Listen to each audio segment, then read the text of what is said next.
검찰이 김건희 여사 선물용으로 전달된 샤넬백 2개를 구체적으로 특정했습니다. 하나는 2022년 당시 802만 원, 다른 하나는 1,271만 원입니다.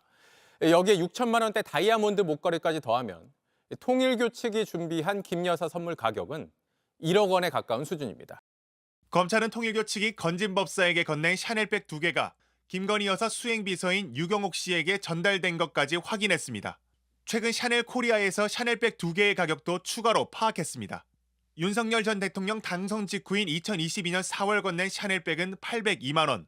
대통령 취임 이후 같은 해 7월에 전달한 샤넬백은 1,271만 원이었습니다. 취임 뒤 선물한 가격이 400만 원가량 높아진 겁니다. 당시 해당 가격의 샤넬백 제품으로는 핸들 장식 플립백과 클래식 라지 플립백이 있었습니다. 나중에 전달된 것으로 보이는 클래식 라지 플립백은 샤넬백 중에서도 인기가 많아 국내에서 1인당 한 해에 한 점만 구매할 수 있는 한정 제품인 것으로 알려졌습니다. 그런데 건진법사에게서 가방을 건네받은 유 씨는 각각 85만 원과 200만 원의 추가금을 내고 다른 샤넬백으로 바꿔갔습니다. 유 씨는 검찰 조사에서 건진법사 부탁을 받고 심부름으로 제품을 교환해준 것이라며 김 여사는 모르는 일이라고 진술했습니다. 건진법사도 유 씨에게 가방을 받은 뒤 잃어버렸다고 주장하고 있습니다. 두 가방의 가격을 합치면 2천만 원 남짓, 현재는 더 올라 2,700만 원을 웃돕니다. 6천만 원대에 달하는 그라프사의 다이아 목걸이까지 김 여사 측에 전달된 선물 가격은 1억 원에 육박합니다. 여기에 국내에서 판매되지 않아 가격대를 추정할 수 없는 천수산 농축차 선물도 있습니다. 검찰은 이 모든 것들이 김 여사 본인에게 건네진 것으로 의심하고 있습니다.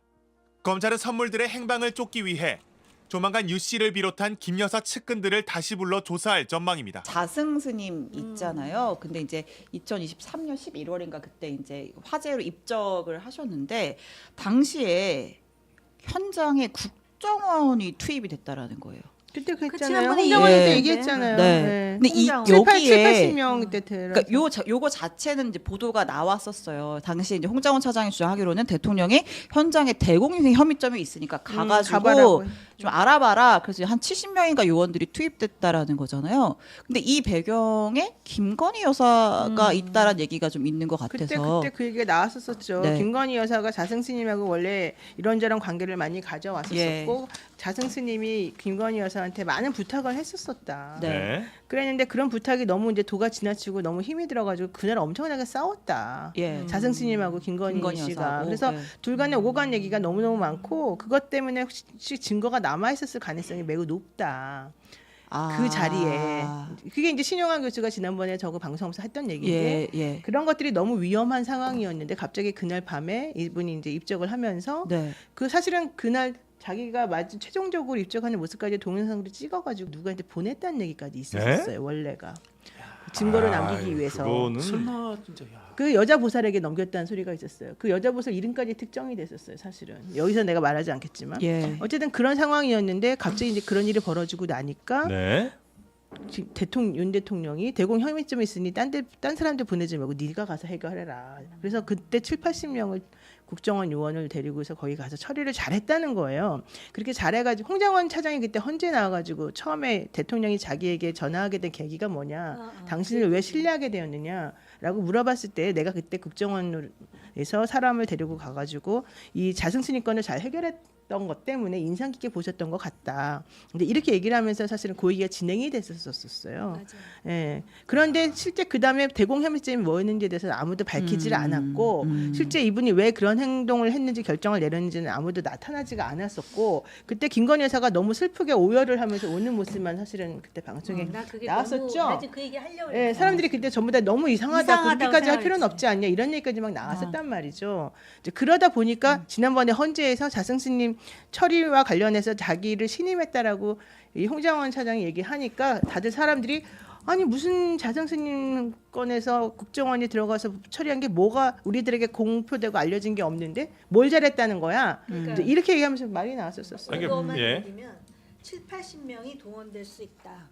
그리고 그 오더를 내린 사람이 당시 조태용 안보실장이었다. 뭐 그런 얘기들이 나오더라고요. 언론 보도. 그러니까 이제 팩트랑 이제 추정을 조금 이제 구분을 지금 제가 해보자면 말씀드린 건 팩트만. 이제 그건 팩트고 그러니까 자승 홍정원이 말했던 것도 팩트죠. 네, 자승 스님이 김건희 여사와 커뮤니케이션을 꽤 했다는 것까지는 그거는 뭐 팩트인 것 같고. 그거는 신용환 교수의 말이에요. 주장. 아 근데 막 하염없이 운 거는 화면으로. 그건 좀 오열한 거는 또 사실 네. 오열이지. 아 그리고 이제 국정원 직원 꽤 다수가 한 7, 80명 정도가 동원돼서 뭔가 대공 혐의점을 좀 차지를 하거나 이 사건을 정리를 했던 것도 팩트. 그렇죠. 아니, 근데 근데- 이상하잖아요. 무슨 네. 대공 혐의점이 있겠어요? 그 사람이 그냥 갑자기 그러니까 그런 스님이 행동했는데. 대공 혐의점이 있다는 거예요. 그러니까 그 사건에서 홍장원 사장이 얘기한 게 그거였어요.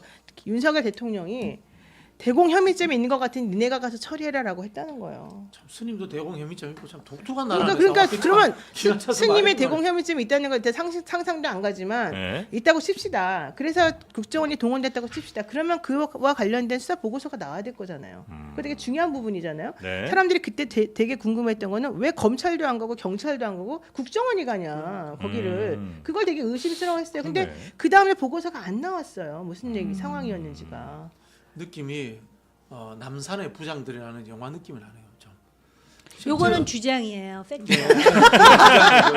저건 그게 느낌이래요. 이제 주장이라든가 음모론이 생기는 거는 네. 결국은 이 정권이 독재 정권이고 구린 부분이 있어서 감추려고 한다라는 것들을 반증하는 겁니다. 한번 생각해 보세요. 개명천지에 조계종 총무원장이면 내각제 국가의 대장이에요. 넘버원이에요. 그분이 화재로 돌아가셨다는 것 자체가 이해가 안 되는 상황이기도 하고 거기에 대통령 부인이 거기서 오해를 했다는 것도 그렇고 국정원 직원이 출동했다는 것도 그렇고 이거 전부 다 생각해 보면 엄청난 음모론의 그림이 만들어지는 거예요. 그러니까 뭔가 이렇게 정보가 투명하게 공개되지 않는 경우에 그런 음모론들이 더 많이 그렇죠. 발생하죠. 네. 여튼 이거는 볼수록 좀 이상한 뉴스인데 아직까지 뭐 드러난 내용들이 이렇게 많지는 않다 보니까 아유 벌써부터 뭐 스님들이 여기저기서 나와가지고 별 얘기도 다 하고 그러기는 하더라고요. 맞아요. 게다가 신원식 실장도 검찰에서 진술했어요. 윤 대통령이 자승 스님이 돌아가신 것과 관련해서 그런 얘기를 했다. 대공 용의점이 있으니 가봐라라고 했다. 이거 신원식의 말로 나온 게. 네, 알겠습니다.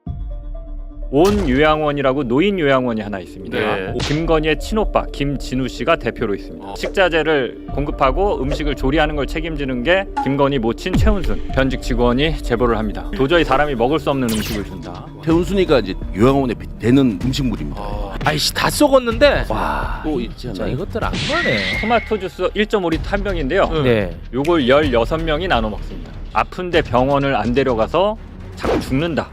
공통된 얘기가 네. 병원에 안 데려간대요. 왜? 모든 게 돈 때문이다. 아 미친? 악마 얘기 될까요? 김치가 맛있었나 봐요. 맛있게 잘 먹으니까 네. 태운순이가 맛을 보더니 너무 맛있는 거야. 그러니까 못 먹게 하려고 소금을 뿌려버려. 그 증언도 있어. 인간 아닙니다. 그리고 그런 요양원이 이런 상황들을 지켜보면서 지난 이제 12월 3일 계엄하면서 왜 계엄을 했을까 막 이게 사람들 이야기하다 보면 결국은 김건희의 여러 가지 부패, 부정, 행위 이런 것들을 감추기 위한 것들 하나 들어가 있잖아요. 그 연장선상에서 지금 계속 밝혀지고 있는데 이번 과정을 통해서 좀 빨리 좀 구속 처리가 돼야 되지 않을까 싶고요. 얼마 전에 그 부정선거 영화 보면서 윤석열의 그 모습들을 보면서 국민들은 너무 자괴감을 느꼈어요, 솔직히. 이런 이제 윤석열, 김건희가 그런 언론지상에 자꾸 나오지 않았으면 좋겠다.